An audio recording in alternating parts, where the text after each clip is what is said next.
Hi guys, MJ Lax here. I just wanted to record a video before the market opens in the US. We are Friday, so the last trading day of the week. Pre-market looks very interesting for some of the small caps such as Bionano, ENPX, Boxlight, and a few others. So that's fantastic. Europe is going well. I am very bullish from now on. We have had 3 months of relative bleeding, so we've been in the red for the last 3 months. Minus 4% at max kind of for the month. I have seen some tech heavy investors losing about 10% on the month, and many of them are actually Black Star. So obviously these were very difficult markets. There are few people who are in the green, so it's not like I should be happy with minus 4%. Given that we have quite a bit exposure to small and micro cap stocks,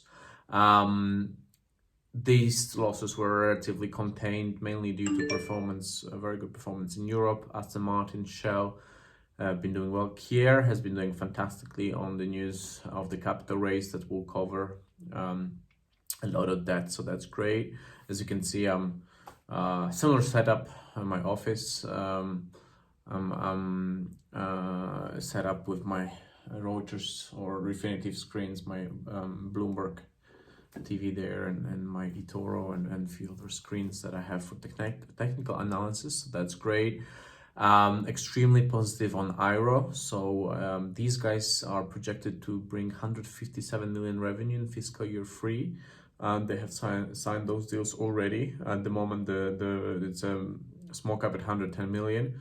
But we have 437% growth this quarter to almost a million in quarter. And as I said, a lot of these vehicles are already signed to be produced and sold, commercialized. So that's fantastic. I'm really bullish on this part of the EV market.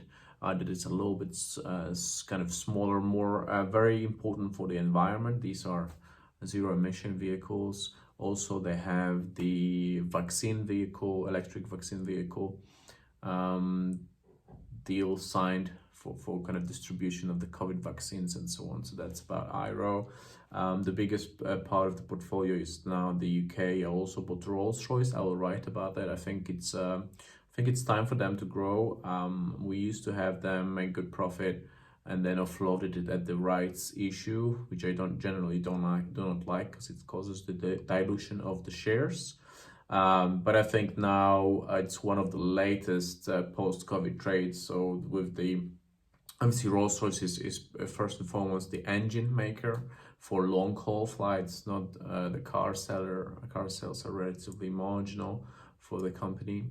And so I think now with the long haul, this will be very interesting. I'm actually seeing, I'm back in Luxembourg, and I've seen a lot of people from Belgium and Holland coming to Luxembourg and spending the holidays or whatever. I mean, there's a very big demand. The restaurants will be opening next week. The terraces are full if it's not raining, although it's raining most of the time. But overall, we see a lot of pent-up demand. I had a call with Yoni, the CEO of eToro, and other popular investors, I think elite ones. And he talked also how Israel is like 150% back to, not just back to normal 100%, but 150%. People are, hungry, pun intended, to go to restaurants and to travel, to go to hotels, to fly. So I expect this to pick up, and also small caps are often with the kind of value trade as well. So I expect these companies to do well.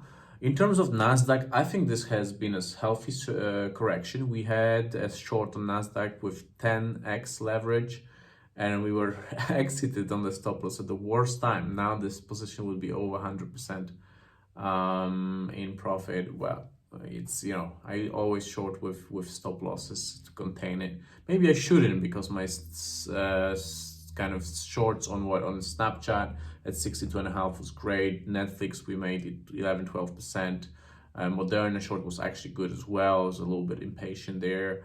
SPX short was good as well. So actually I'm a pretty good shorter, and I think this will I'm waiting now. I'm very positive. So we are long equity, and we have 2.5% cash, and the rest is long equity. So I'm very bullish. I think even today we'll grow. Hopefully, I would like to cross more than 2% on the day. That would be great. We'll cover half of the loss for the month. I will also talk very quickly about closing positions in the red. Well, I invite you to look at the stats of those people who do not close in the red. They're like 15-20% down this month.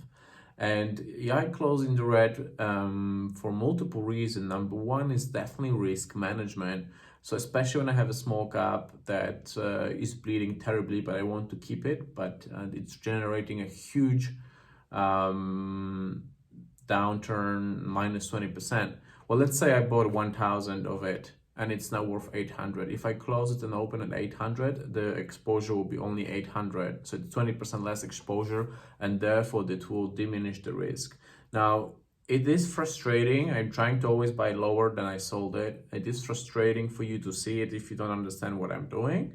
Although I think maybe you are looking too closely. You know, I'm the PI, I'm leading the portfolio, and I've been doing it for a very long time. So unless you have a better idea, I think there's too many people focusing on a little micro thing because they can comment on it and they don't see the bigger picture.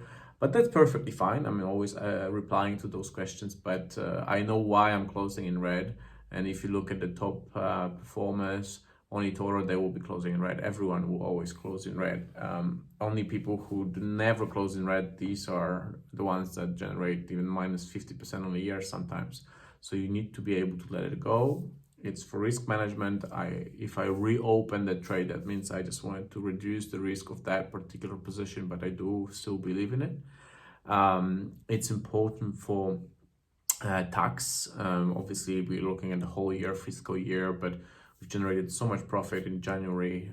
So if, let's say, I don't know, minus $1,000 on a position, and I know I still want to keep it, maybe I close it and reopen, so at least I book this $1,000 in red, so I have something to work against the profits. And it's also important for you because you are also tax liable in your jurisdiction.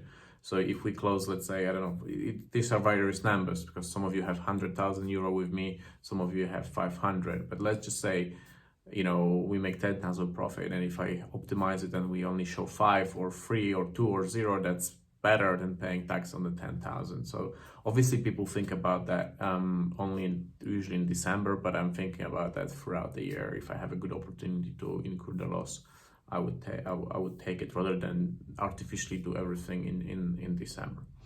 So that's important. Letting losers go is something that I learned the most in the last 17 years of trading when I was beginning. And like many of you say, you could not let go of your red position. Well, guess what? I'm just looking at people who are investing in Virgin Galactic in space, and it's really not the best company. It doesn't really make sense to hold it, but people just hold it because they're in red and they don't want to let it go, and it just went from 70 to 15 and it keeps dropping, and that's a recipe for disaster. At some point you need to let it go, and I think at 20-30% loss is usually where you let go of something and you just accept you made a mistake and you move on. You know, look at how much money we've made with the winners, and it's unrealistic to think that you open 50 positions and all of them will be winners. It's not possible. So you need to let go of the losers. So that's a third important reason that I sell in red as well. So that's important. And the fourth is rebalancing.